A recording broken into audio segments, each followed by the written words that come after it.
The test is in 4 parts: Part 1, Part 2, Part 3, and Part 4. Now look at Part 1. Part 1. You will hear a conversation between a psychiatrist in the medical centre of the college and a new student. First, you have some time to look at questions 1 to 4.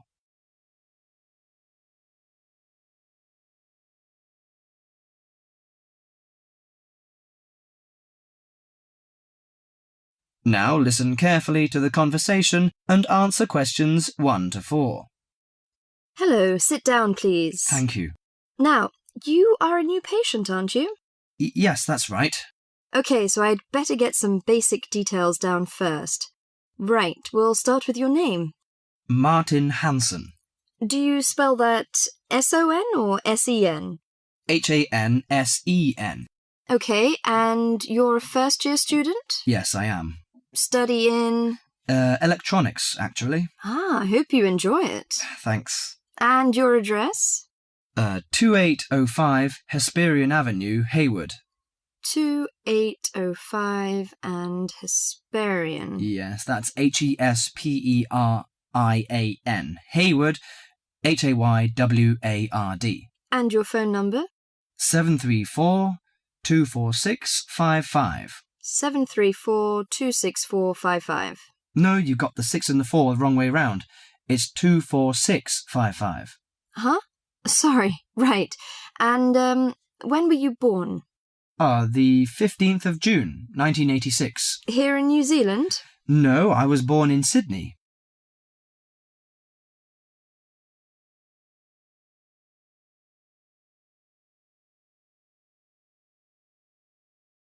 Before you hear the rest of the conversation, you have some time to look at questions 5 to 10.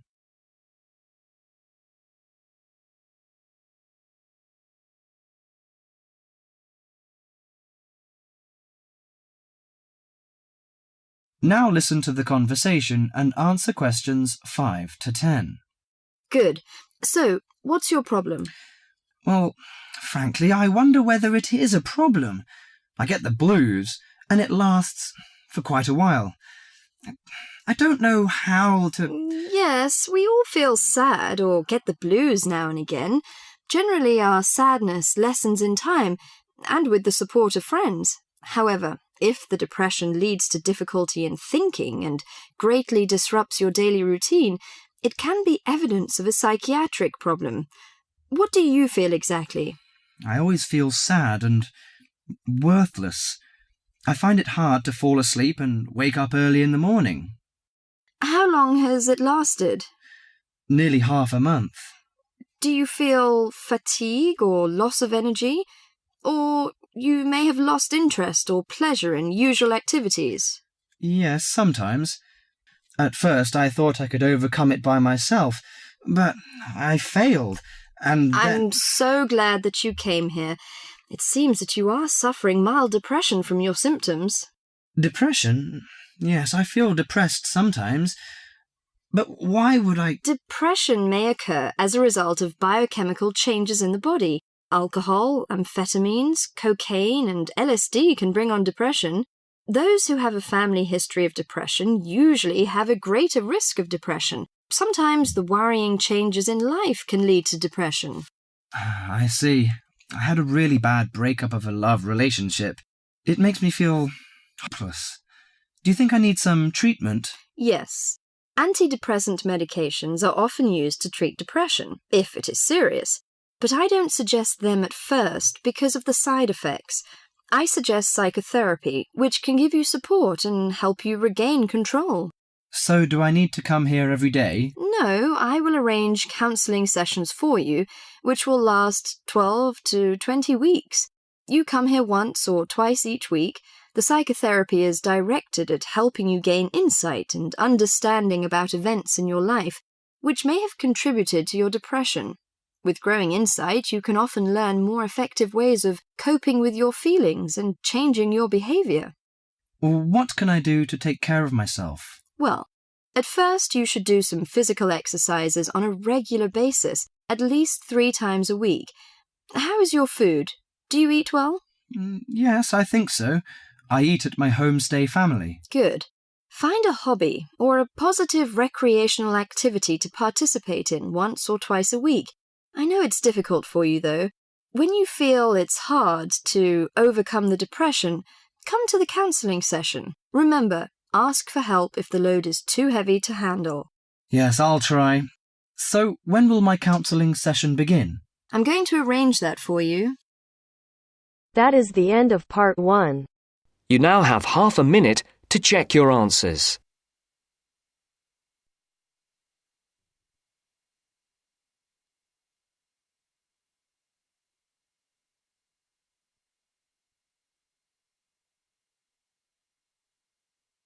Now turns to part 2. Part 2. Listen to the conversation between two students, John and Carol. They have a list of the names of authors whose books have been given to the library. They have to classify the authors as writers of cookery, sports or travel books. First, you have some time to look at questions 11 to 15.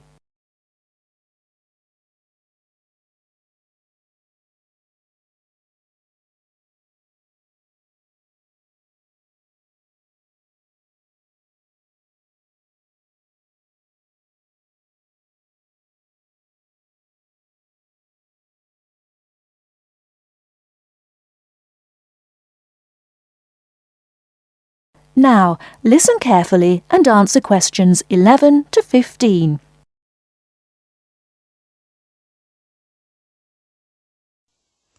This is a great collection of books, isn't it? Very impressive. Who gave them to us? Apparently the donor was a book reviewer. There are a lot of books about sport. Here's one, My Life in Cricket. Well, that's certainly sports. Who's the author? Peter Adams. He also wrote Journeys Through Spain. Did he? Peter Adams writes books on both sports and travel, so S.T. is written against his name. Now we shall begin. You should answer the questions as you listen because you will not hear the recording a second time. Now listen carefully and answer questions 1 to 8. This is a great collection of books, isn't it? Very impressive. Who gave them to us? Apparently the donor was a book reviewer. There are a lot of books about sport. Here's one, My Life in Cricket. Well, that's certainly sports. Who's the author? Peter Adams. He also wrote Journeys Through Spain. Did he? Next one is Stephen Bow. He wrote Summer Barbecues, Cooking for Singles, Dinners by Candlelight. Anything else? No. Do you have anything by Pam Campbell?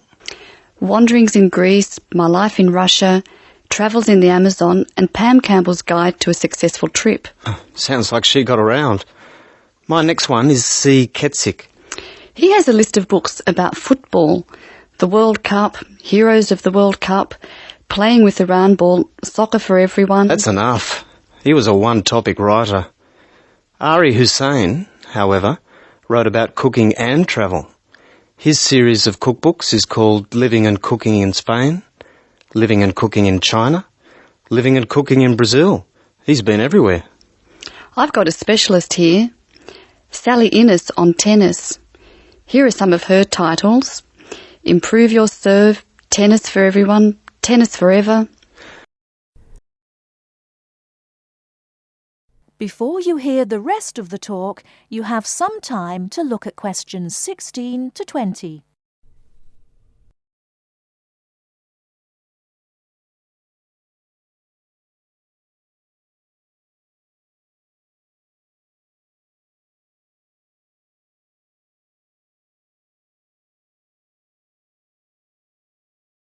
Now listen and answer questions 16 to 20.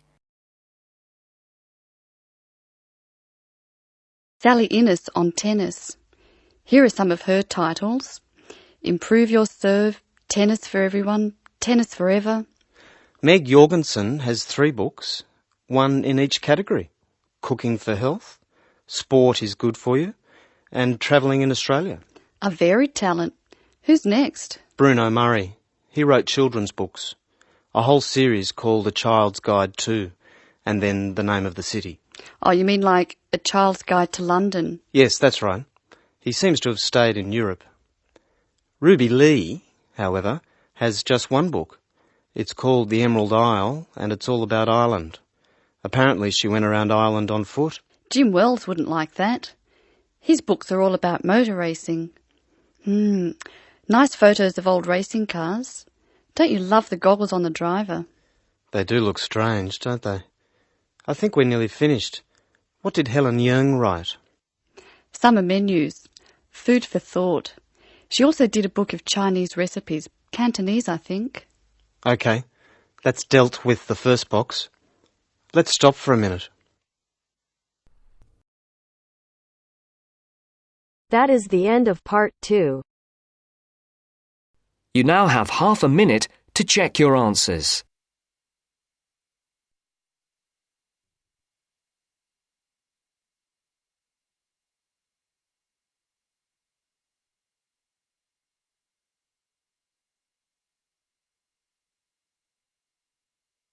Now turns to part 3. Part 3. First, you have some time to look at questions 21 to 25.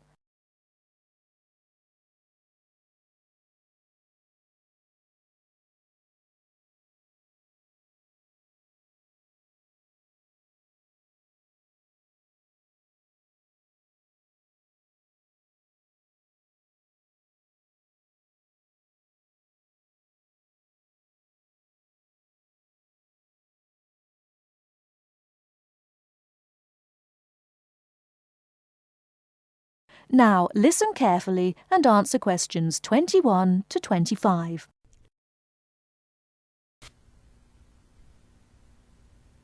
The black bear, or Ursus americanus, has a wide range inhabiting forested areas of North America, including Canada, the United States, and parts of northern Mexico.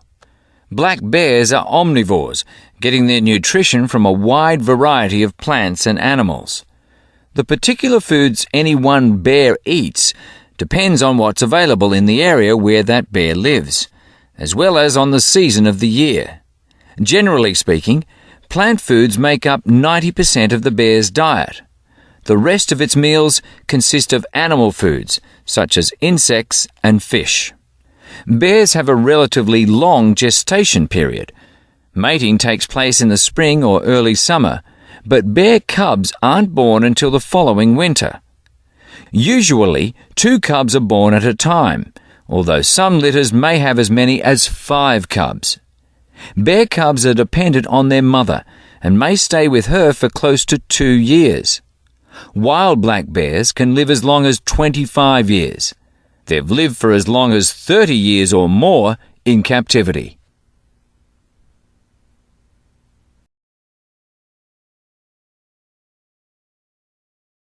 Before you hear the rest of the talk, you have some time to look at questions 26 to 30.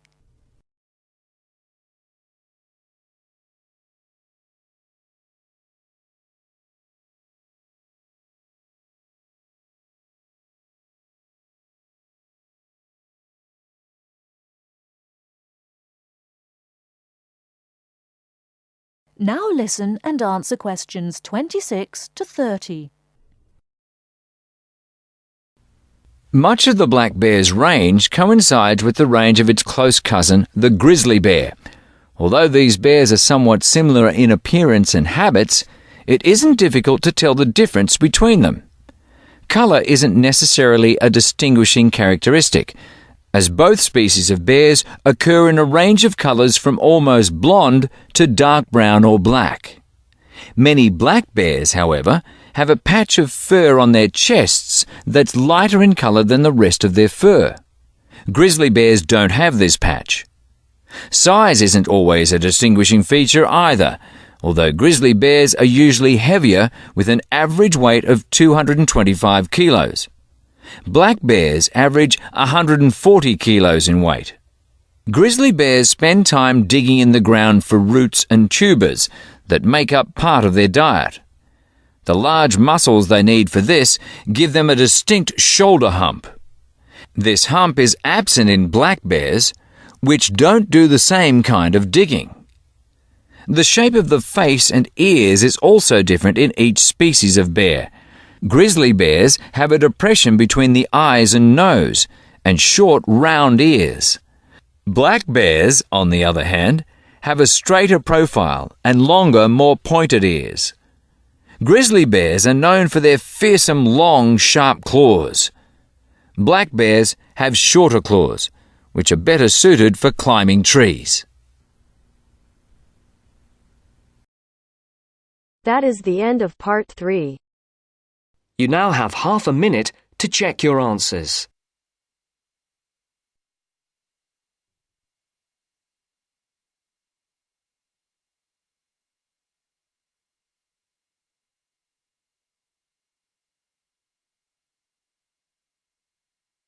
Now turns to part 4. Part 4. You are going to hear some facts and figures about Australia. First, you have some time to look at questions 31 to 40.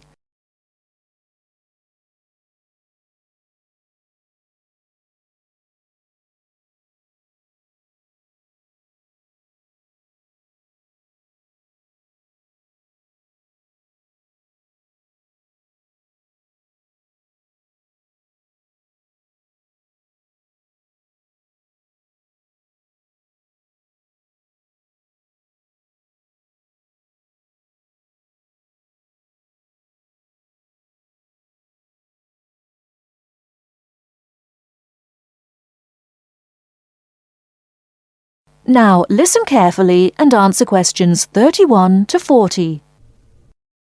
Now I should tell you that the country of Australia is made up of 6 states and 2 territories. These are the Australian Capital Territory, New South Wales, the Northern Territory, Queensland, South Australia, Tasmania, Victoria, and Western Australia. The national capital is Canberra.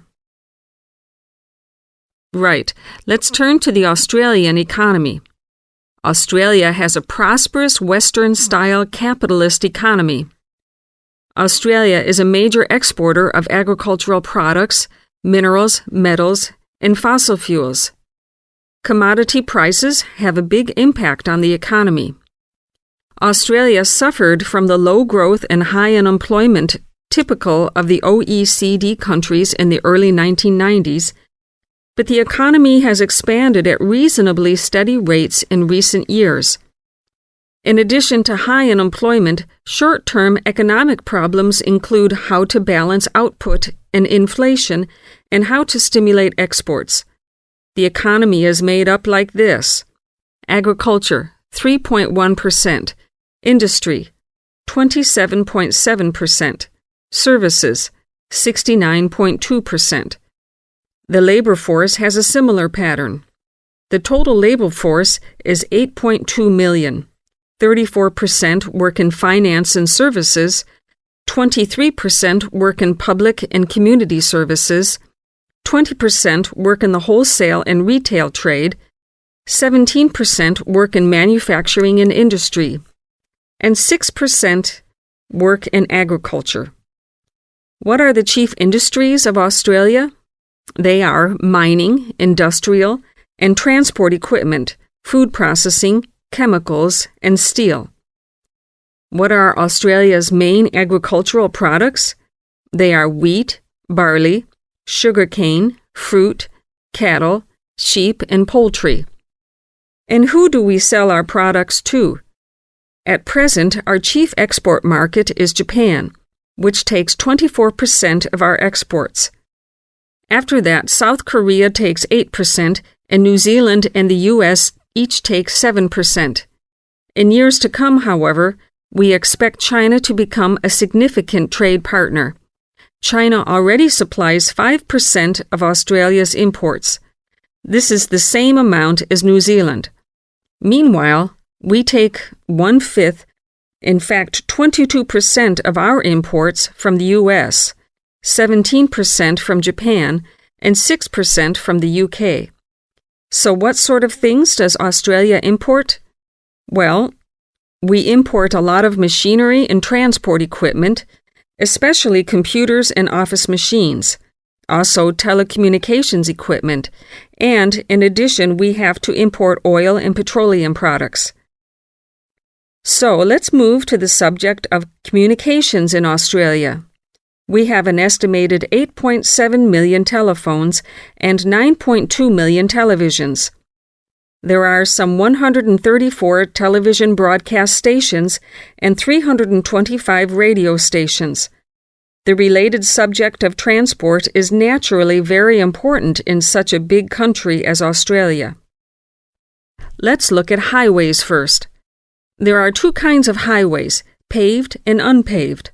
Paved highways are regular roads with a permanent surface. But actually, we have more unpaved highways, around 60%, than paved, when all the country roads are included. In addition, Australia has a railway network of over 38,000 kilometers. But you'll probably find it hard to believe how many airports we've got. 10? 20? 50? No, the total is 443. Of course, this includes many short runways on farms and in the outback. There are only 9 airports with runways of more than 3,000 meters.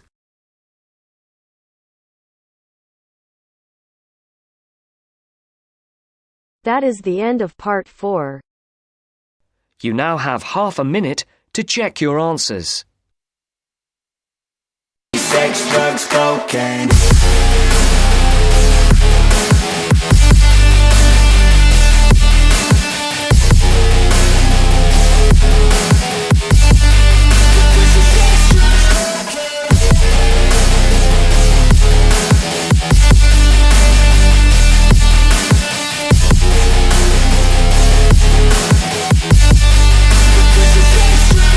Got a fine little body and her mind's kind